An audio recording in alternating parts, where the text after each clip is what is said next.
All right, welcome in. Let's get these other Facebook groups in here. Boom. Spinning wheels. There's one and there's two. All right, guys, welcome in. I'm a little late. Coffee was brewing a little bit slow, so welcome in. It is 7:37 Mountain Time and Tuesday, February 15th. Happy belated Valentine's Day for those of you who didn't join us yesterday. And Scott, happy Tuesday to you. How you doing? I'm good, but first rule of management, never blame the coffee. Oh, Don't blame the coffee. okay. It's on me. I'm late because I started it late, sir. Yeah, our coffee pot, I wish there was a 3/4 settings because a half a pot is not enough, but a full pot, we never finish it. So I have to make it twice. I have to do a small one first and then a half pot. So it's always just one extra step. But Go French press. It's easy. It really is. But that might not be enough for two people though. See, I'm the yeah, only one that drinks coffee in my house. yeah, we got a really nice coffee maker on our wedding registry from my great Mhm. aunt and uncle, which is it's got a little frother on it. You can do cold brew, iced coffee, et cetera, et cetera. I just do the classic, hot coffee. I'll drink hot coffee when it's 100 degrees out. But welcome in everybody. We got Luke Wright is in the house. Good morning, Nick and Scott. I'm an Oregon Ducks fan for my college team. If Denver got a Duck player, who would we get? God, Kayvon Thibodeau, come on down, baby. That would be amazing. It's probably not Thibodeau. Oregon Duck players in the draft. There's a cornerback off the top of my head who his name is escaping me right now. And there's also Verdell, the running back, who's pretty talented as well. The guy who I wish he was in this draft class. We could talk about him, but Noah Sewell, Penny Sewell's brother, is really talented. He'd probably be the number one off-ball linebacker for Scott in this class. He's really fun. I really enjoyed watching I'd like to denigrate. Is that the right word? Talk down about the linebacker position, the non-pass rushing linebackers.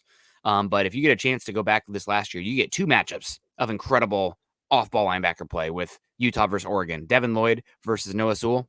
Fantastic linebackers. Well, and Colin Wood might have the best answer of all. Wow. I mean, He didn't say necessarily in the draft, did he? yeah, no. He didn't specify. So that actually, if again, it's not a high percentage, but if I was going on a percentage line, Mariota might be first. He might be.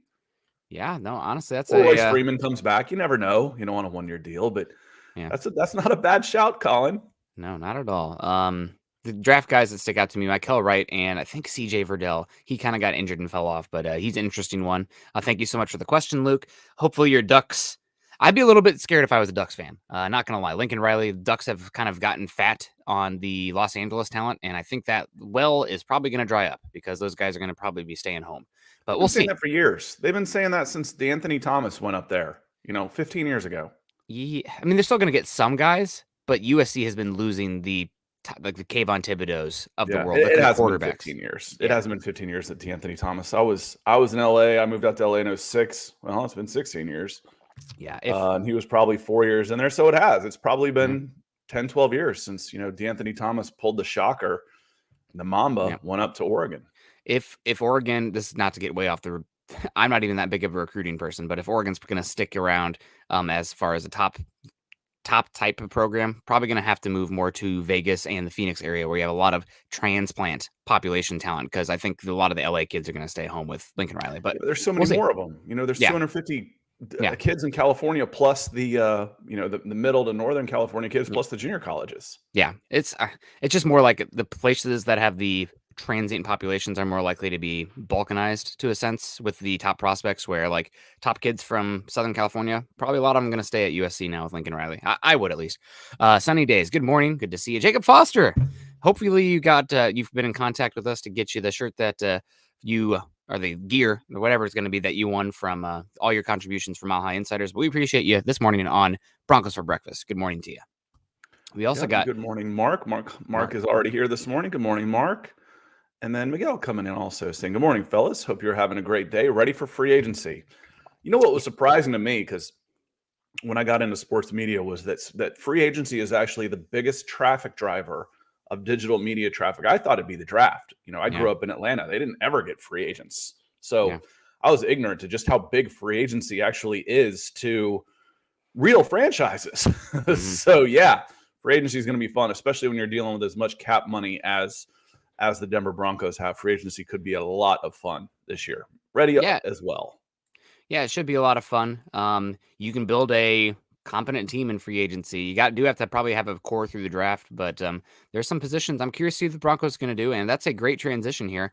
Something that I think we should talk about: Von Miller returning to Denver? Question mark. Obviously, there has been the Broncos and Von Miller ended on very good terms. Put it in relationship status. A guy got fired from his job and he's like, I got to take this other gig elsewhere, and I still love you, and I know you got to stay home or whatever, but we're going to send you elsewhere. So Von Miller goes off, better situation for a bit, never forgetting about his roots, where he's from, and wins the ring, wins the trophy. Now he's free again, maybe going to come back. So there's not a lot of teams that have the cash that Von Miller might be interested in. I think he's going to get probably 16 to 20 million a year. Even at his age, just the market. I mean, there's a big drop at the edge, top of the edge contracts on down. It goes from like 27 million to 17 million in 5 contracts. But that's Von Miller maybe coming back. I think it's a possibility. I think they ended on good terms. Denver needs an edge rusher. I definitely think it's more possible than I thought at the moment he was traded. Yeah, I said all along from the very get-go that you don't make this trade without Von's blessing. Just doesn't happen.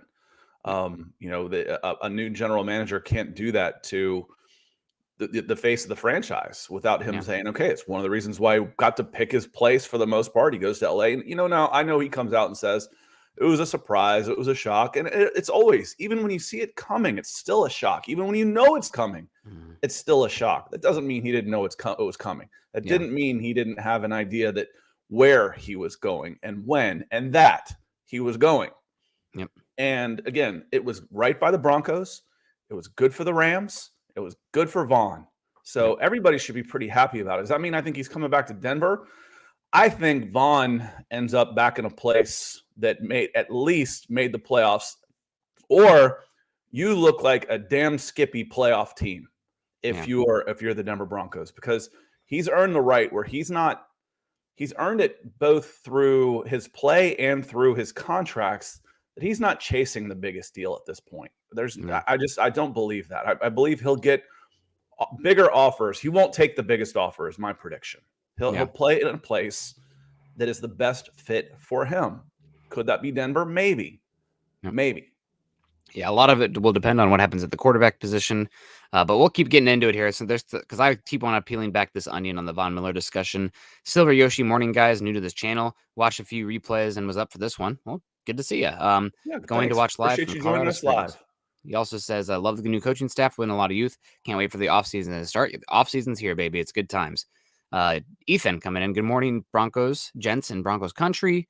Sean Burns is in the house. Good morning. Great to see you. EJ, good morning. Nick and Scott in Broncos country. Colin saying Von has to come back for his chickens. I think his chickens are in Texas. So, it's whatever. Von Miller did you watch Game of Thrones like a total nerd back when that was really high? Yeah, of course. I actually joked. I'm like, all of y'all that used to make fun of us for playing Dungeons and Dragons when we were kids that are Game of Thrones fans, we forgive you. Yeah. We forgive you.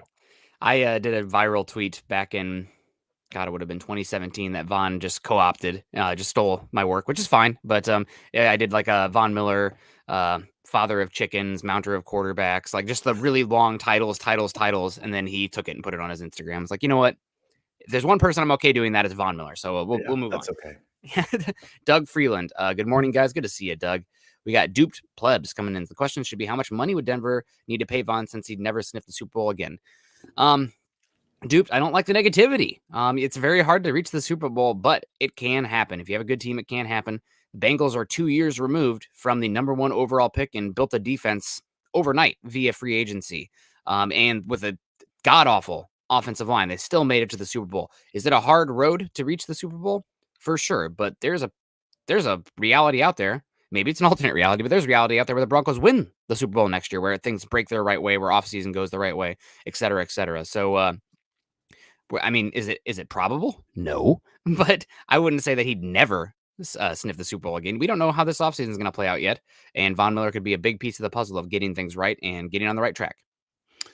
Yeah, probability, no. I'd put the Rams as the favorite to come back to. If he's going to take a team-friendly deal, it will be back to the one where he's living now, or where he's been, and he just won a Super Bowl.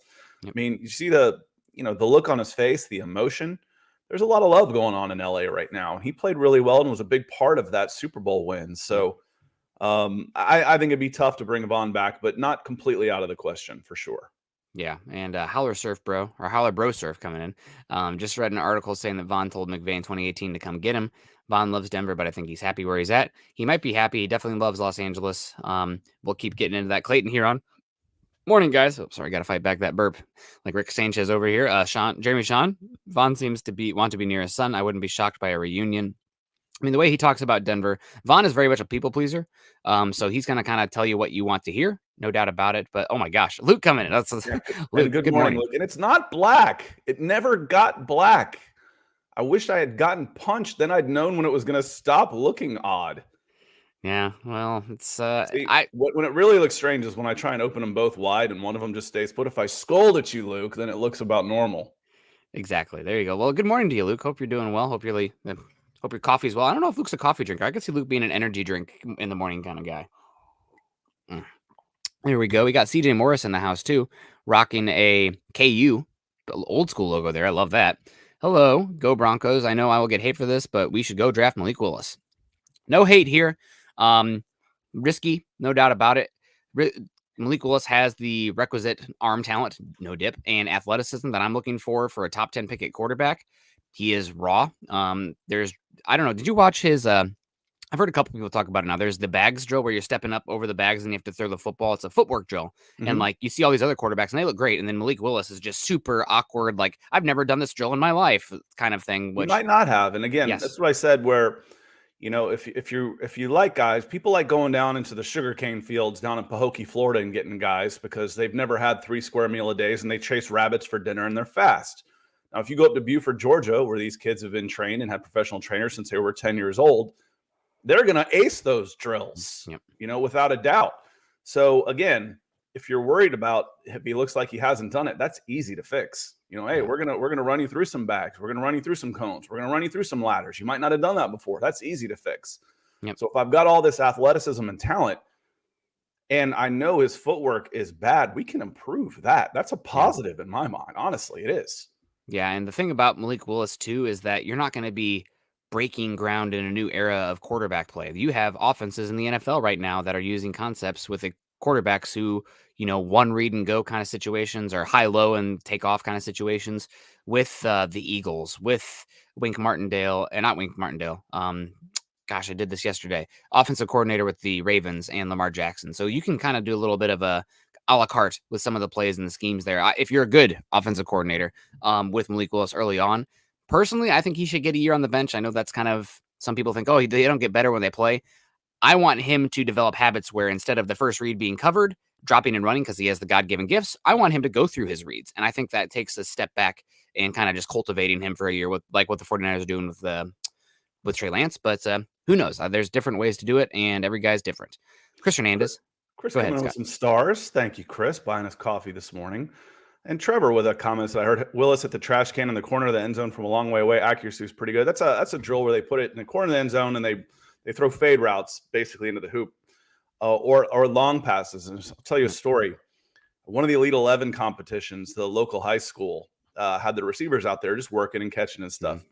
And they started playing a game where they'd stand 2 kids on either side of the line from a ball coming in from about 50 yards out.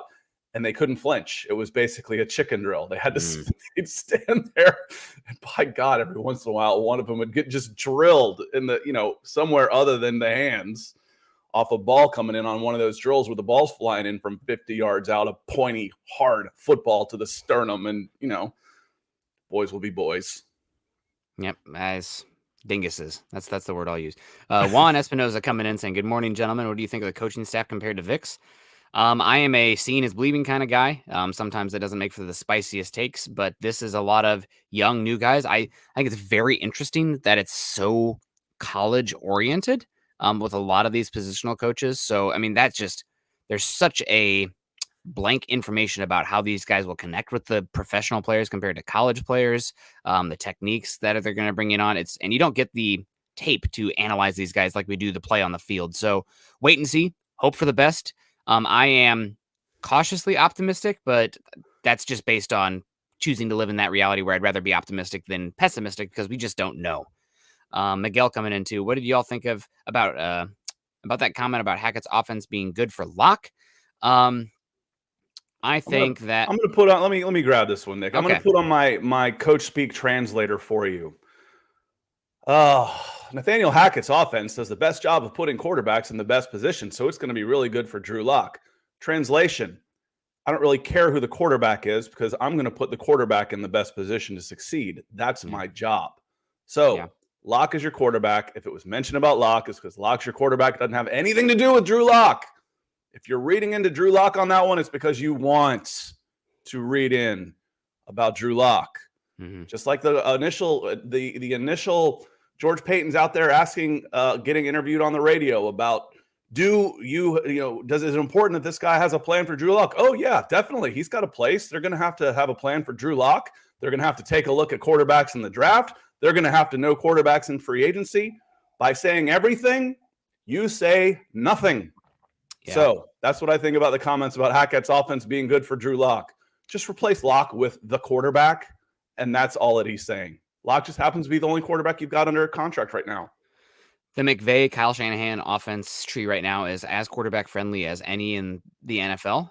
Maybe outside of the heavy spread 11-10 personnel that you're going to see from Brian Daboll, but that has not taken his root in the NFL like the Kyle Shanahan McVay centric West Coast offense, wide zone. They do it differently because the personnel wise is different, 12-21 versus 11.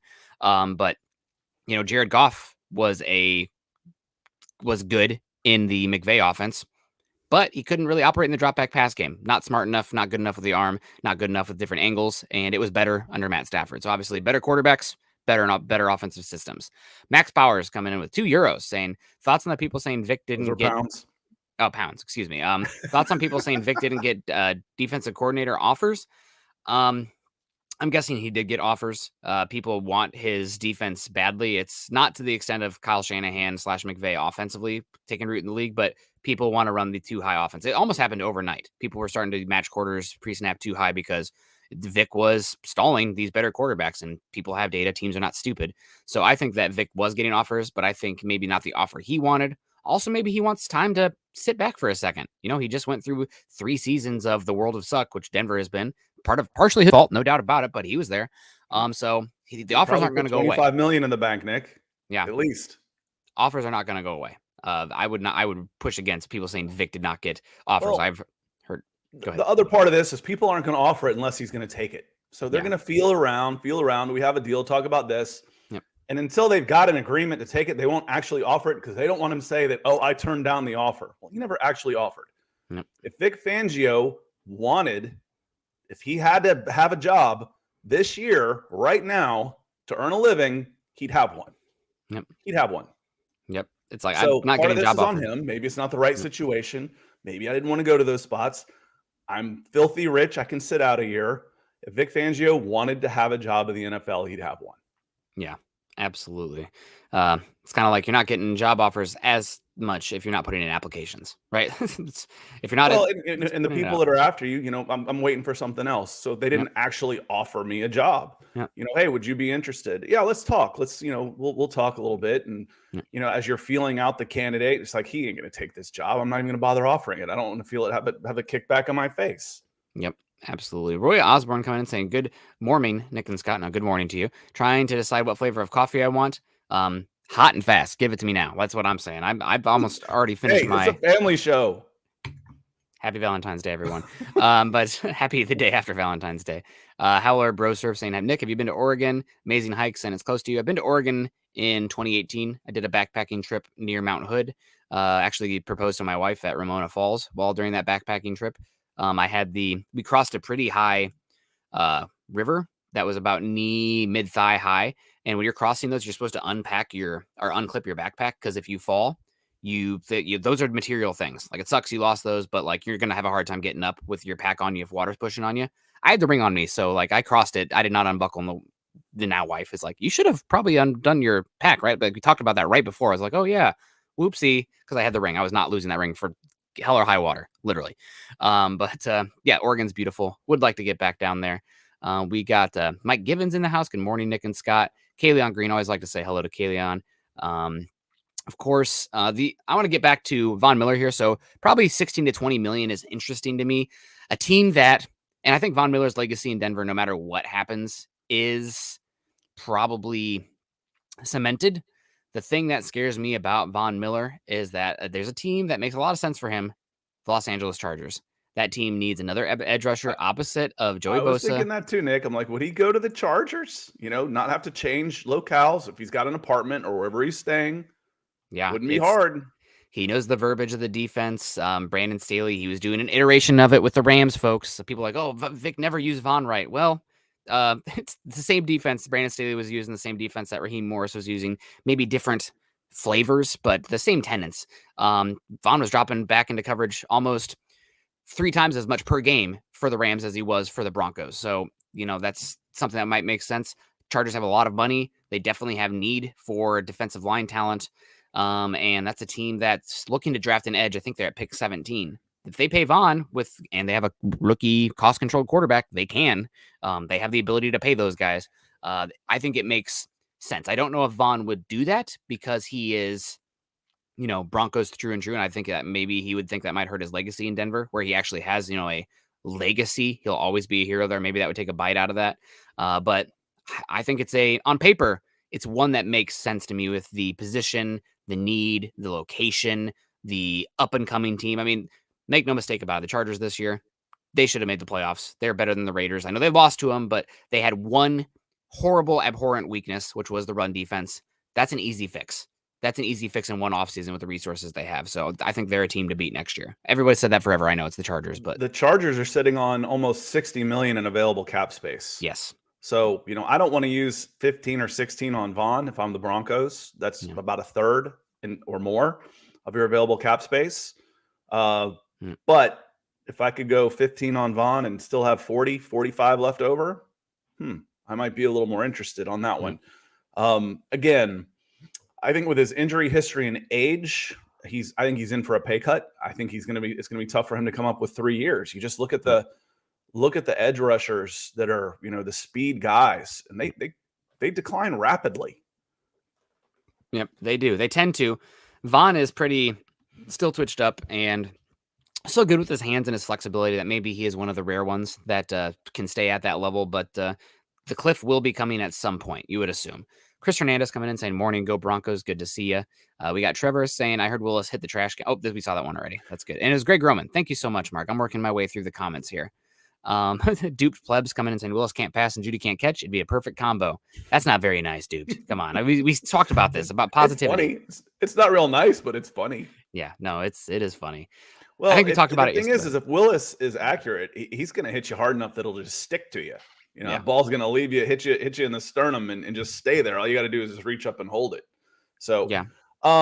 Again, it would be interesting. I think you go 1 year of Drew Lock and then Drew Lock's done. It's just right out his last year of contract. If you draft a guy like Willis and then Drew Lock is done, you're not bringing him back.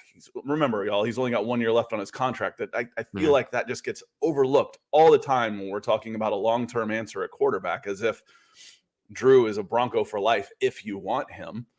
Maybe he is, but with 1 year on the contract, I'm not willing to just go ahead and connect that dot.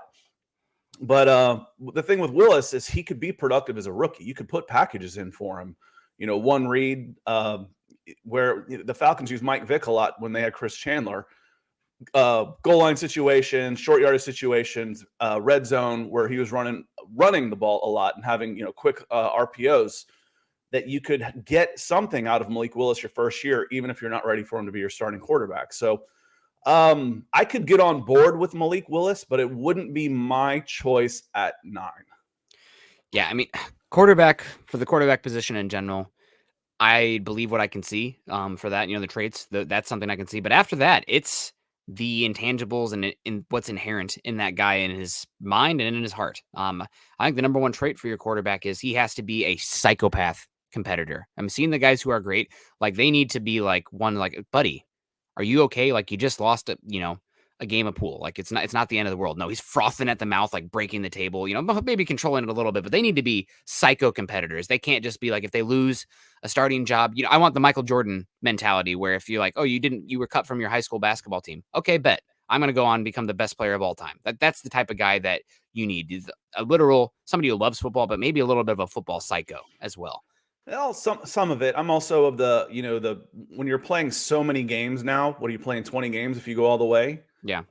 Maybe 21 plus preseason and stuff, that it's almost like a baseball season where you can't get too high and too low. There's a flip side of that too. And I'm not saying you're wrong. I'm just saying, think of it the other way, that, Joe Cool is Joe Cool for a reason, because you don't know if he's, it's a quiet competitiveness, but it's not I'm not too high and I'm not too low. So I like a little bit of that calm assuredness from my quarterback too. But I know what your point is. Yeah, they gotta be a psycho competitor, and they gotta have, and that comes off the field. Honestly, a lot of that comes off the field, where again, the stuff you don't see when it comes for the preparation mentally and physically for being cool, calm, and collected on the field. Yep. And you got to love the game too, because you talk about it being a baseball season. That's a lot of hits. That's a lot of time prepping and getting ready. And if you don't love it, you're not going to have that edge compared to some of these other guys. So you got to be competitive and you got to love it. Michael coming in. Good morning, Nick and Scott and Broncos for breakfast. Good to see you. I don't know if James here is retorting you, saying perception is reality when it comes to what coaches say. Coaches, it's called coach speak for a reason. They say a whole lot of nothing. You know who's amazing at coach speak? This guy, I mean, in a different life, he was a politician. George Payton. That dude is as smooth as a baby's bottom when he talks. I mean, it's unbelievable. And he says a whole lot of nothing every time. And it's like, it sounds so intelligent. He's taking you on a nice little walk with a story here. And then it's, just get absolutely no information. Oh, we're going to look at every single position in the draft.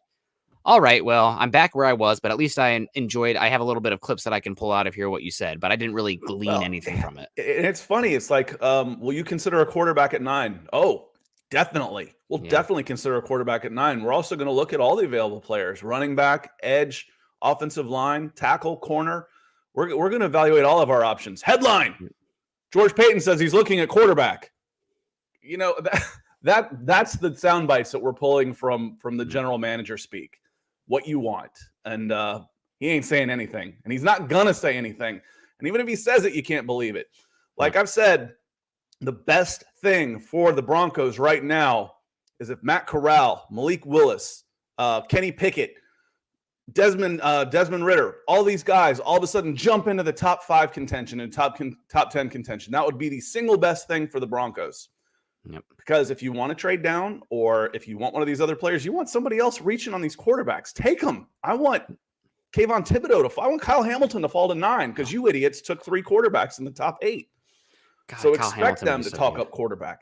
Expect them to talk up some players that they might not even go on. And I think someone pointed out in the chat yesterday, he's like, they ended up last year taking Pat Surtain, a player that they never linked with. And I'm like, well, that's who I linked with the Broncos, because that made sense. You can't go by what they're saying. Watch what they do, not what they say, because they're going to lie. Yep. It's a poker game. It's bluffing. Mm-hmm.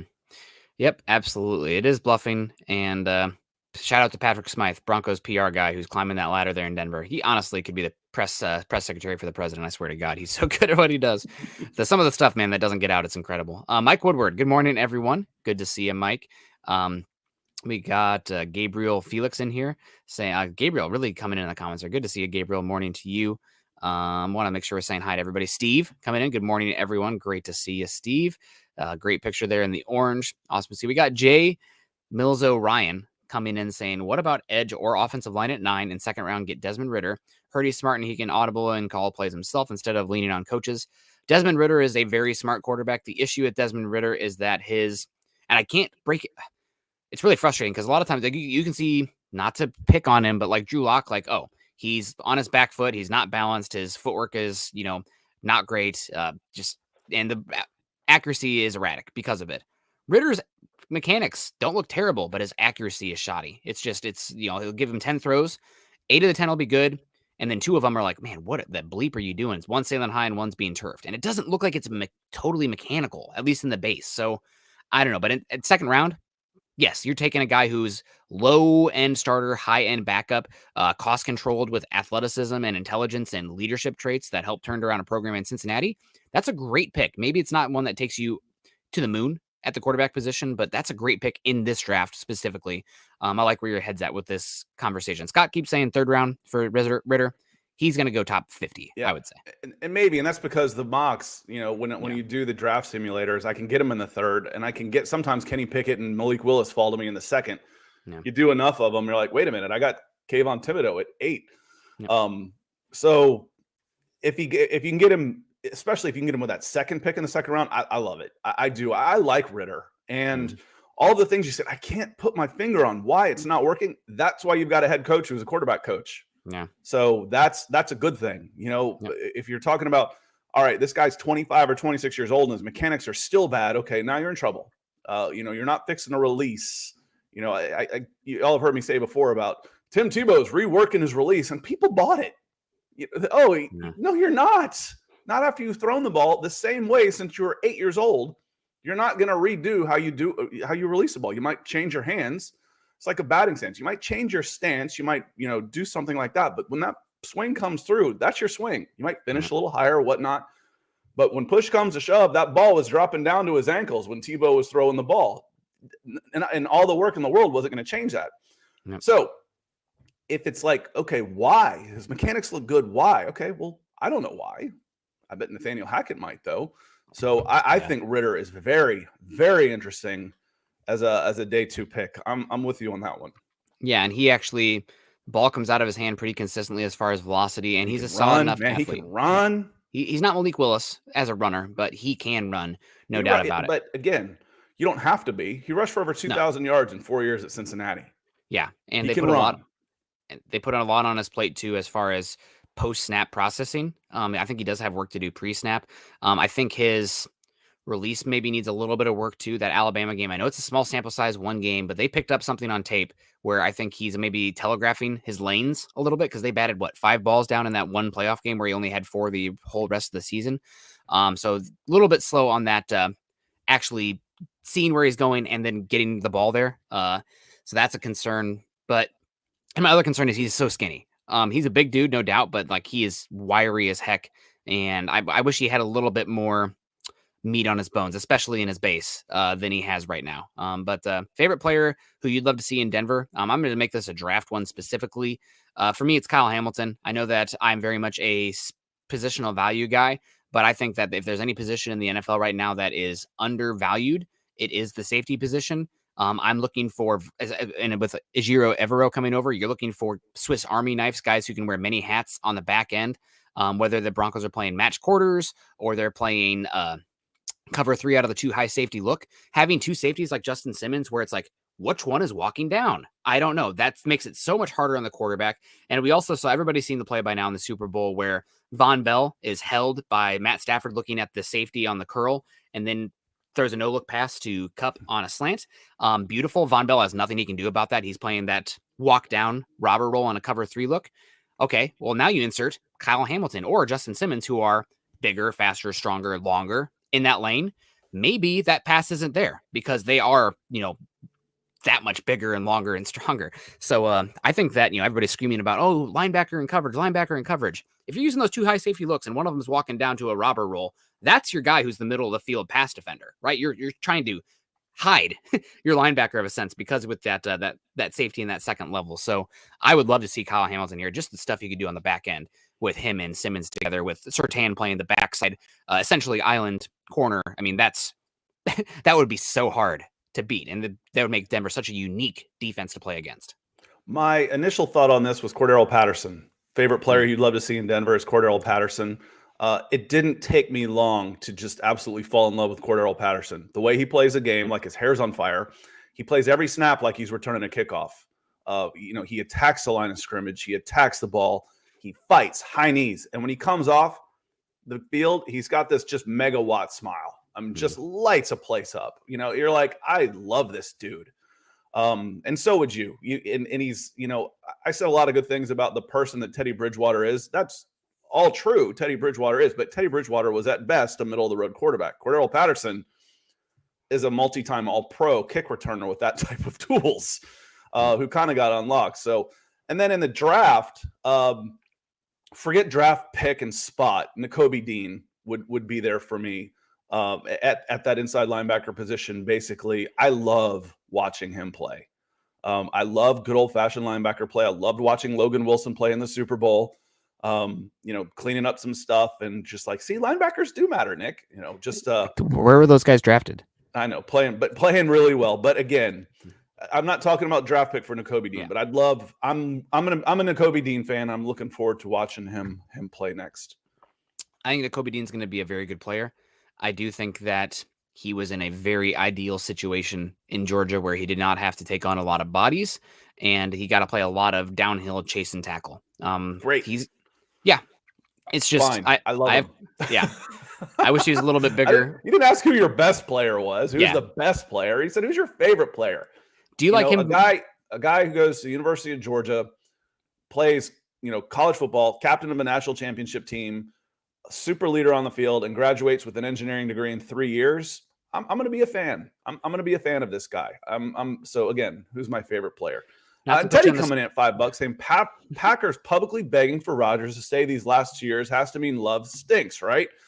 There's a song in there somewhere. I think that's, love stinks. We should play some music with that one, Teddy. Oh, or it means they think he's gone and they don't want to come off looking like the bad guys to their fan base.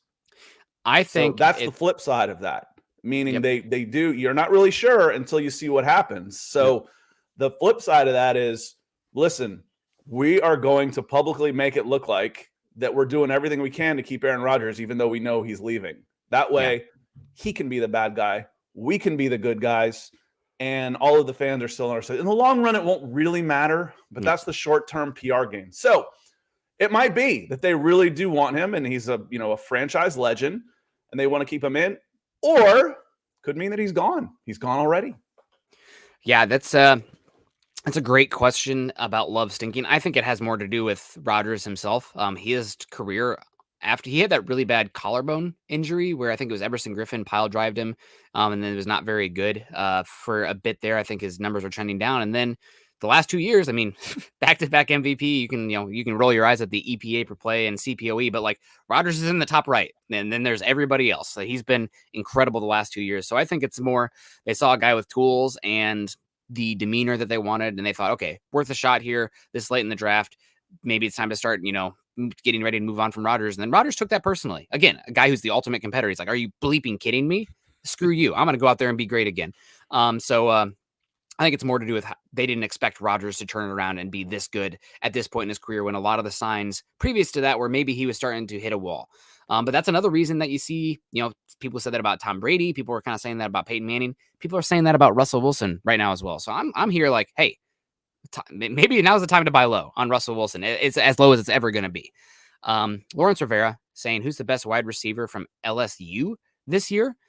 I can't even think of an LSU wide receiver that's in this draft class.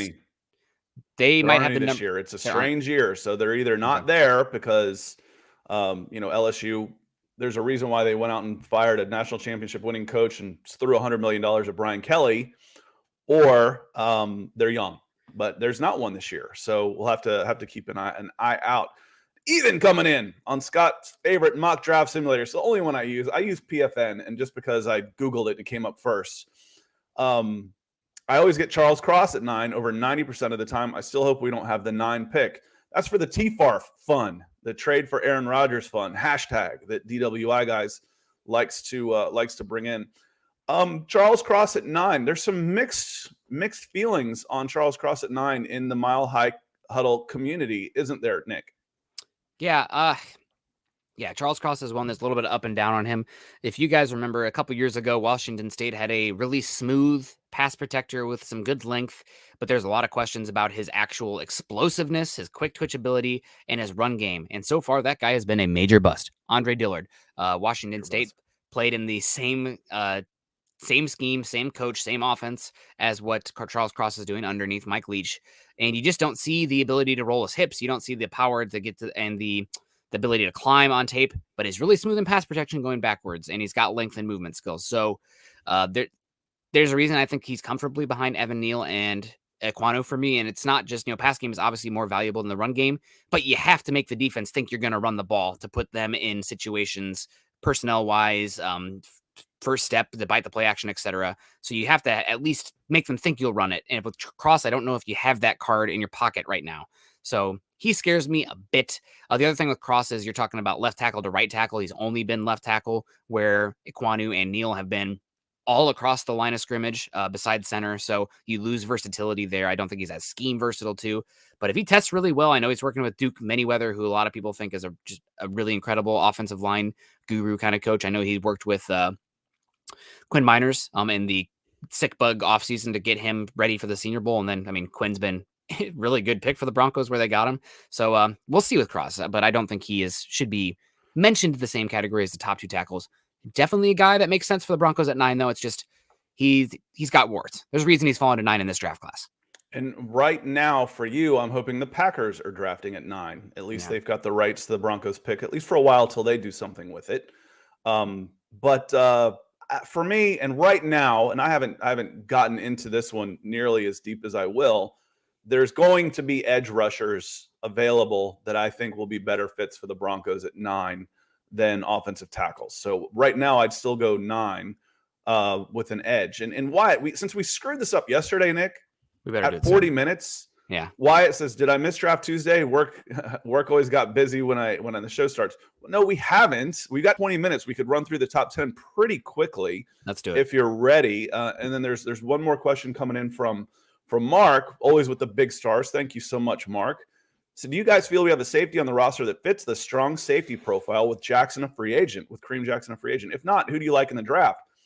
I don't know that I've seen a 185-pound safety that throws his body around the way that Kareem Jackson does. The closest guy I could think to Kareem Jackson would be Keanu Neal, who was a long-time safety for the Atlanta Falcons and played with the Cowboys this year and has had just several bad injuries, but a box safety who is more of a hitter than a coverer. But there's not a lot of guys that fit Kareem Jackson's profile because he's undersized and a kamikaze. He's nuts. Yeah. We do want to get to this draft talk here, but just to kind of talk about the safety position for Denver and whatnot, I think the era of the really dichotomized bodies and types for the safety position are over, because you don't want to tip your hand pre-snap in the draft or in pre-snap as far as what safety is going to come down and potentially play in the box. So you want 2 safeties who can do a little bit of everything. Play the deep safety, play split field safety, come down and play robber, maybe even play in the box from down to down, come down and play over the slot. I mean, especially with the match quarters or too high safety defense that you've seen in Denver that's taking hold in Denver, versatility is key. You do not see the Earl Thomas versus Cam Chancellor. I mean, though they're safeties, they're totally different body types. That's not what the NFL is doing right now. You want guys who are similar that can do a lot of different things. So as far as the strong safety profile, let's just go the Broncos' other safety profile outside of Kyle Hamilton. Lewis Sine from Georgia is a guy who got really athletic, comes downhill, very aggressive, can do a lot of different things. My favorite other safety in this class is Daxton Hill, absolute freak athlete. I think he's set high school records as far as like spark scores in those pre-draft recruiting or pre-college recruiting cycle kind of camps. And he played mostly slot for Michigan this year. So he can do slot, he can do deep safety, and he's incredible at undercutting some of those crossing routes at the second level of the defense. And he hits, you talk about a guy, who hits like Kareem Jackson at, 185. Daxton Hill's about 195, but he hits like a load of bricks, man, especially on those blitzes. He's a maniac. I don't think that's necessarily a long-term route. That's almost like a running back at that point. I'm like, he might, but he's not going to do it for 15 years. Maybe he will. But, I just, if I got a guy that's going to hit like that, I want him to be a little bit bigger. Kareem Jackson didn't always play like that. He's towards the tail end of his career. He's like, you know what? I got nothing to lose. I'm going out here and throwing it all out there. I love the way Kareem Jackson played. I know he got some stick on MHH for his coverage abilities, but when you're talking about guys who play with passion and fire, in the same sentence, you're saying we need more of those guys. And who are those guys? And then turning around and saying that Kareem Jackson isn't good enough. I think you need a Kareem Jackson out there. Yeah. So I was a fan of his play and at least setting it by example. Because whenever I saw a flash play, remember y'all have heard me say before that this team played not to lose, the defense included. Whenever I saw somebody just make a flash play, it was almost always Kareem Jackson out there, who is, unfortunately, the other side. When there's a big play going around the other direction, it may have been that way too. But Jay Milzo Ryan coming back in. with the super saying Sauce Gardner from Cincinnati at 9. Makes sense. It does. Maybe. Won't surprise me a bit if Sauce is in the top 10, picked at 9. Yeah, it feels like after the top 2 tackles and Kyle Hamilton and the top 2 edges, so the top 5, it's grab bag. Anything from pick 6 all the way down to 40. I've seen guys moved everywhere. So it will be really interesting. Oh, LA Rams fan getting out of here. Yeah, don't come in here and just start talking garbage. We welcome fans from other places.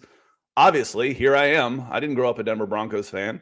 Yeah. But come in and be respectful, or go find something else to do. Come on, surf some porn or something. Do something. Come on. God, it is after Valentine's Day. So, I mean, congrats to your team winning the Super Bowl. And really happy for a lot of those guys. So, taking the high road here. Let's get into it, Scott. I think we should do the draft here. We're already at 45 minutes. We can run through these top 10 picks pretty quickly. And I think last time we did it on your channel, I had odds and you had evens. I kind of want to switch today. I'd like to pick for the Falcons, and I want you to pick for the Broncos. Okay. Well, going into this, I went ahead and did a top 10, and I got a trade offer from the Detroit Lions at 8 to have 32 and 34 in next year's first for the 8 pick. I'll take Detroit Lions next year's number 1 and then have a 32 and a 34 for the 8. I'd take that. I would too, of course. Because the Falcons, that's probably going to be 2 top 5 picks next year. And I can put those together and get my quarterback. So I would probably take that one too. Number 1 overall, this is a guy I liked from the very beginning, Jacksonville Jaguars. I would still go Kayvon Thibodeau. I'd take him number 1. I think he's got the most upside at a position that's going to make a difference. Evan Neal is probably the safest pick right now, and it'd be nice, hey, if I know I'm going to have a franchise left tackle for a long time to protect my number 1 overall quarterback last year, I would do that, but I don't necessarily want the safe pick. If I could do Tony Baselli again, if I was going to get him, if I knew that's where I was going to go, I'm not mixing them. It was Ogden and Baselli came out at the same time, 2 huge guys. If I was going to get Tony Baselli again for the Jacksonville Jaguars, I'd take him number 1 in a heartbeat. Absolutely. I don't think that's him. I don't think this is Evan Neal. So I want to go with the upside guy. And I think a lot of the talk that you're hearing about Kayvon Thibodeau is teams below there hoping that he falls to them. Man, he really bad attitude. Don't take him because we're gonna. So I'm going Kayvon Thibodeau. Kayvon Thibodeau, good pick there. Dupe plebes, make me laugh again. Imagine how Kenny Young feels today. Kenny Young still gets a ring. So obviously it's unfortunate. Yeah, I bet he feels a little bit upset that he didn't get to be a part of that Super Bowl. He would have been better than any of the linebackers the Rams had on the field. Didn't matter. Oh, the linebacker didn't matter for the Rams. But they had elite players elsewhere, so they could overcome it. But he still gets a ring. Number 2 for me, I think it sounds like the Detroit Lions are trying really hard to trade back from this pick. They really would like a team to come up and get a quarterback or something, even though they need a quarterback. They like Malik Willis, but maybe not at 2. So I'm going to give them here Aiden Hutchinson. I know that it's a little bit, the guy from Michigan going to play for the Lions, blah, blah, blah. But this team needs talent on the defense. The fact that Aaron Glenn got any job offers this last year after how bad the Detroit Lions defense was on paper shows that they probably got something there with the defensive coordinator, but they got to get more guys. Jeff Okudah got injured early in the season, so they're going to get him back, but they need some horses up front. I think Aiden Hutchinson, he's not elite, but he is very good, versatile, strong, and you have a very high floor player with him. So I'll go Hutchinson at the second pick. All right, so that brings up me with the Houston Texans. Now let me look, because again, Neal might make sense here. But they may have. I don't know their roster well. And I'll see. I look at their tackles, and I see Jerron Christian Sr., Max Sharping, Titus Howard, and they all stink. Mm-hmm. So I think you got to go Evan Neal here. If they don't do something in free agency, again, I'm not above taking Kyle Hamilton as high as 1, honestly. And when I'm going to do a show on my channel, and I'm going to bring in Brian Driscoll and he's a Notre Dame writer. I'm going to say, listen. Tell me how crazy I am to take Kyle Hamilton number 1 overall. And I'm going to get all kinds of hate for it. I don't care. It'll be fun. And I'm going to let him talk me into it. But when you can't protect the quarterback, then the safety is a little bit of a luxury. So I'm going Evan Neal, number 3, Houston Texans. Great pick there. Great pick. I am on the clock now with the New York Jets with the 4th overall pick. And I'm going to go with something a little bit different here just because, cookie cutter stuff's a little bit boring. So I'm going to go with kind of a surprise pick here. I know if there was Jets fans in here, they said they'd never do this, but like both edge rushers are gone. And I would have probably taken Neal here. I don't know if I like Ekwonu enough here to take him. I'm thinking about Ekwonu, but not here. I'm going to go with Sauce Gardner at 4 overall here. Robert Salah plays really heavy emphasis on cover 3. You want a quarterback with some length, with some ball skills, with some tenacity at the line of scrimmage. Gardner can have some issues down the field, but I'm going to let him mean mug at the line of scrimmage, playing more cover 3 kind of looks. So I'm going to go Sauce Gardner here at 4 overall. He tests well. He's probably the safest outside cornerback, pure outside cornerback in this class. So just switching it up. I think that it's an interesting fit. And I'm going to lean in the positional value as well. So Sauce Gardner going to the Big Apple 4 overall. Yeah, looking at the Giants, I mean, I feel like they've got better receivers than just looking at the Pro Football Focus grades and the stats than they get them credit for, considering, Daniel Jones is questionable. Do you look at Treylon Burks, maybe this high, possibly? They need weapons, man. They really as a weapon for the Giants, but I'm not. You also have pick 7 coming up, so you got to think about the game. Like who would Carolina not take if you want somebody there? Yeah, so I'm gonna go who I think the best player in the draft is. I'm not letting Kyle Hamilton fall below 5. I don't care about and they've got Xavier McKinney. But if I've got 2 safeties like that, like we've talked about, if I've got 2 safeties like that, and again, I can do so many things with a 6'4", 220-pound safety. I can walk him up as an edge rusher if I need to. That I'm going Kyle Hamilton for the Giants at 5. And the PFN simulator that I'm looking at, they had Andrew Booth. Actually, they took Andrew Booth, but they had Karlaftis going to the Jets at 4. So one of those where a lot of interesting things happen. But I would go. I'm not going to go wide receiver, even though another weapon would be nice, especially the size. I like the size a little bit better than the quick twitch when I'm talking about northern teams playing in the weather. But again, Kyle Hamilton, I think he would be ripe, pun intended on that one, for the Big Apple, playing in New Jersey just because of his personality, his and all the things that come with it. Notre Dame kid, smart, good looking, great player. I think he'd be a perfect fit with the Giants. Well, there goes my dream. But no, that makes a lot of sense. I'm surprised that this guy is falling, but I'm not going to take him yet. I thought that was a prime spot for Ekwonu there. That's the team that needs offensive line help terribly, but you have pick 7 coming up too. And guess what? You bet right. Carolina has had a different left tackle every year dating back to like 2011. There's some crazy stat where they have not had a consecutive season left tackle, but this is a team that knows that if they don't get it right this year, they're fired. And it sounds like they really like this quarterback. So I'm going to go here. I would not do it at all, but I'm going to try to predict what's going to happen here, not necessarily what I would do. So I'm going to go Kenny Pickett here with this pick. He's a safe quarterback. Rule recruited him to Temple also when he was a high school guy. There's a lot of connections there dating back. These two guys know each other. Apparently there was a lot of interest during the Senior Bowl as well. So I'm going to lean into it. Maybe this is me hoping that'll happen as well, because I would like Pickett to be off the board when the Broncos pick. Not even to give them an option, because I am not in on him at all. But I'm going to go Pickett here at 6 for the Panthers, a team that's desperate at the quarterback position, desperate to get it right this year, makes a somewhat desperate pick. And this is also the Panthers' only top 100 pick this year. And that makes it different. And it's also the Panthers who have a nice, decent history of screwing up the quarterback position. Yeah. So pour more resources into the quarterback position, Panthers. But, Kenny Pickett, again, the next Drew Brees, Kenny Pickett might be. He's not all that big, but I like his moxie about him. I like his attitude. I like his arm. There's a lot of things I do like about him that I don't like he could be a good quarterback for the Panthers for a long, long time. But, that means Ike Ekwonu falls right in the lap of the New York Giants. And I'm coming out as the New York Giants with Kyle Hamilton and Ike Ekwonu. Yeah, I'm happy. I'm real happy on that. So I'm going offensive tackle. Might be the best offensive tackle in this class. Length, feet, size, attitude, need, all of those things for the Giants. I'm pretty happy. Yeah, and if that happened, I would be buying stock in Saquon Barkley because, my God, that's a guy who's going to blast open some holes for them. And, we always kind of talk about it after the draft, like, oh, he was the top guy on our board.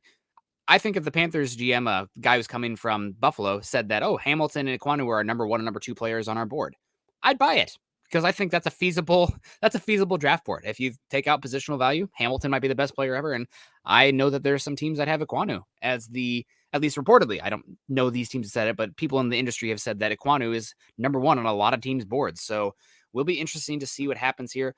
Now I am on the pick with the 8th overall selection. And so far we've had Thibodeau, Hutchinson, Neal, Gardner, Hamilton, Pickett, and Ekwonu go off. So the Falcons now at the 7th overall pick. 8th, excuse me. 8th overall pick. Scott, I'm going to give you one that's going to raise your eyebrows as well, but this is a guy who I think is one of them still goes up. Yeah, one of them still goes up. Like I said, I think the obvious top tier of this class is already gone at this point with Ekwonu coming off the board. I would have taken Ekwonu if he was here. I would have taken Hamilton if he was here. Those guys are gone. So I'm going to go with who's the freakiest height, weight, speed guy left on the board for my trenches. And I personally think that's going to be Trevon Walker. Edge rusher / defensive tackle from Georgia. He is 6'4", 6'5", 275 pounds. He can play across the line of scrimmage. Georgia kind of used him as what Georgia liked to do a lot with their edge rushers last year. They used him in the Azeez Ojulari role almost, where he is a secondary rusher, where sometimes he'd be a little bit passive off the snap, playing that second level of the defense and then coming downhill after the quarterback escaped the pocket. He is going to test really well. I think he actually has pretty good twitch for his size, good length. He's still kind of learning, but the Falcons, they need height, weight, speed guys along their defensive front. And getting somebody like Hamilton who can give you some somebody like Walker who can give you some versatility and movement skills and upside and traits that you can bet on there. He's one that's the kind of guy that I would be willing to bet. Also a 3-down player day one. He's not going to be a niche player where if it's not 3rd and 8, he's essentially useless. So I'm going to take Walker. I don't know if you've done as much work on him yet, but he's a freak. The Falcons don't take University of Georgia players, so you can forget about that one. But no, I'm just kidding. Be interesting. You're not going to go wrong at edge. And for me, I'm going to go ahead and project that this guy's going to kill it in his pro day because he is 6'5", 265 pounds and lean.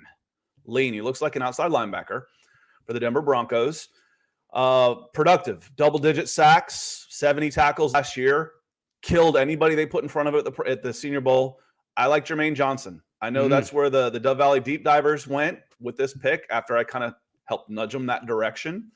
But again, I think he's got a little bit more upside than a David Ojabo or a George Karlaftis. I think he's worthy of a top 10 pick. And like I said, I'm assuming he's going to go out there and run under the 4.6s and put up a 4.1 or better, shuttle. And if he does, he's a top 10 pick. If he does, he might not get by the Falcons at 8. Wow. So 6'5", 260. He can play at 280 pounds in the next couple of years. He could be a 4-3 defensive end if you need him. He can be a 3-4 edge. I like his versatility. I like his speed. I like his hands. I like his length. I like his motor. I like a lot of things about Jermaine Johnson, and I think the Denver Broncos would too. And I think in most draft classes, that would be a reach. But in this draft class, that's your guys who would typically go 15 to 25. Maybe in the top 10. So he's definitely a fun one. I really like that he is a 3-down player day one. He's also a guy who can win in a variety of ways. And I think he's much more flexible and bendy than, say, a Kingsley Enagbare, who is the other type of, pocket crunching type of guy. I think there's much more upside there. And before you get us out of here, best tight end school. Who's known for producing the tight ends? I would be biased and say Iowa right now, just because you have many guys in the league who have killed it from Iowa. Dallas Clark was incredible for years. Obviously, George Kittle is one of the best. Noah Fant, TJ Hawkinson, very talented. But taking off my Iowa biased hat, probably the other team you have to talk about is Miami. Miami Hurricanes. Miami Hurricanes. Mm-hmm. Lawrence, do a quick Google search on Miami Hurricanes tight end, and you'll go, oh, yeah. It hasn't been for a while. I think Greg Olson feels like the last one. To David Njoku was good this year. David Njoku was very talented this season. Yeah. To get us out of here, the closer's getting us in. Great show and draft. Ethan, who's your pick at 10? I got mine right here, and I'll keep it spiffy because Colin says they're going to give me the hook because I'd go on forever about it. But I'm going to go with Charles Cross here. I know we talked about him earlier, but a wide zone scheme. Mekhi Becton, they flipped him a heck of a lot at Louisville early on. He can do right tackle, left tackle. So I'm very much a proponent of getting the best 5 out there. And you'd hope that Mekhi Becton would understand that right tackle, left tackle, it doesn't matter anymore with how much shotgun there is. You need to be good at both sides. So I'm going to go across on this one here, getting myself the last of that tier of tackle, in my opinion. I think he does fit well for what they want to do with the other LaFleur there with the Jets. So he'd make a lot of sense in coming out with Gardner and Cross. That's a good tandem. And again, if I'm any one of those teams, if I'm the Carolina Panthers fans, I'm nervous. I'm hopeful, but I'm nervous. If I'm anybody else in there, I'm excited. I really am. I'm excited. Yep. Talk about this. And the thing is I'm probably going to be as excited for the second round as I am the first. I really am. And not just because I say, Scott, who do you root for? I root for the guys I know. Well, I know a lot of these guys, but I see the Devontae Wyatt, Travis Jones, Boye Mafe. I mean, I can name 20 guys who could sneak into the first round that'll go in the second. And that'll make it a lot of fun. So the TFAR front from Ethan, the DWI guys saying trade for Aaron Rodgers. Fun. I think that's what the F's stand for. It might be a little more emphasis on some of the F's. You put the emphasis on the wrong syllable. Have you ever heard anybody say that? I have not, but it's good to know that I'm not having a stroke because I'm like, what did I just hear? Just before we get on out of here, just wrapping it up again. So we had Thibodeau going number 1 to the Jags, Hutchinson number 2 to the Lions, Neal number 3 to the Texans, Gardner number 4 to the Jets, probably where things start to get a little bit off the rails. 5 is Hamilton to the Giants, 6 Pickett to the Panthers, 7 Ekwonu to the Giants again, 8 Walker. Curious, maybe we'll talk about that one tomorrow for you, Scott. Walker from Georgia going to the Falcons. Jermaine Johnson, number 9 to the Broncos, getting an edge rusher, a 3-down guy, a pocket cruncher with some length and power. And then 10 going Charles Cross. Notable names that didn't make the top 10 that are worth discussing. Devin Lloyd, my number 1 linebacker in this class. If the Broncos took him at 9, you get an eye roll, begrudging acceptance of me because I think he's a very, very good linebacker, my favorite in this class. Derek Stingley not making it, tackling questions, up and down play, foot injury concerns. Trent McDuffie, Garrett Wilson, Treylon Burks, David Ajabo, also some guys that did not end up going. But again, I think that right now I would say there are 5 guys who are above and beyond. Everybody else is a tier. And then after that, it's just a drawing names out of a hat. Yeah. I think those 5, we expect Aiden Hutchinson, Kayvon Thibodeau, Kyle Hamilton, and Kyle Hamilton could fall. He really could. It would be crazy in this class, but nuts. He could. Kyle Hamilton, 1, 2, 3, Ikem Ekwonu, and Neal. Evan Neal. 2 tackles, 2 edges. Of course, he could go number 1 overall. Duh. Yep. And Evan Neal. Those 5 should be in the top 10. After that, roll the dice. Yep. 100%. Well, guys, thank you for rolling the dice with us today. We appreciate you. We're going to get on out of here. You guys can follow Scott and myself. Scott is at Scout Kennedy. I am at Nick Kendell, MHH. Make sure you're hitting us up on Twitter if you have any questions about our thought processes here or just want to talk some ball, Broncos, draft, free agency, life. Hit us up on Twitter. I'm probably too active on there, but I love you guys. I just pay attention to me. No, hit us up on Twitter. It's a lot of fun, and it's probably my number 1 way to get a hold of me. Also follow us at Huddle Up Pod and at Mile High Huddle. If you guys are joining us on Facebook or you have a Facebook at all, make sure that you are following our community at facebook.com/Mile High Huddle, as well as facebook.com/Mile High Huddle Pod. These shows go live on those channels as well. So if you're following there, you're more likely to catch us in the mornings or the evenings. Also make sure you guys it's a tracker again. I don't know what's going on here. Make sure you're subscribing, liking, and sharing to Mile High Huddle on YouTube, and do so also at Scott's channel, where we'll be going live tomorrow morning at youtube.com/C/Scott Kennedy. I'm going to go off to take care of the dog and get some work done, but I will see you guys again tonight for Building the Broncos, where Carl and I are going to talk probably some draft needs for the Broncos. Mike Kliss just put out a tweet yesterday listing 4 positions that the Broncos should be targeting in the draft. So we can break down that one. It will be a lot of fun. And Scott, what's the rest of your day looking like? Champions League, 3:00. So we hit the knockout stages, the final 16, 32. I get confused, but it's Real Madrid, PSG, leg 1. They don't cry about running up the scores in international soccer because they add the scores together. They play 2 games, add the scores together. Winner moves forward. Most of y'all have probably heard of some guy named Messi, plays for PSG. So 3 o'clock Eastern, I'm going to watch that on CBS today. Yeah, that'll be a good game. Well, I'll see you guys tonight.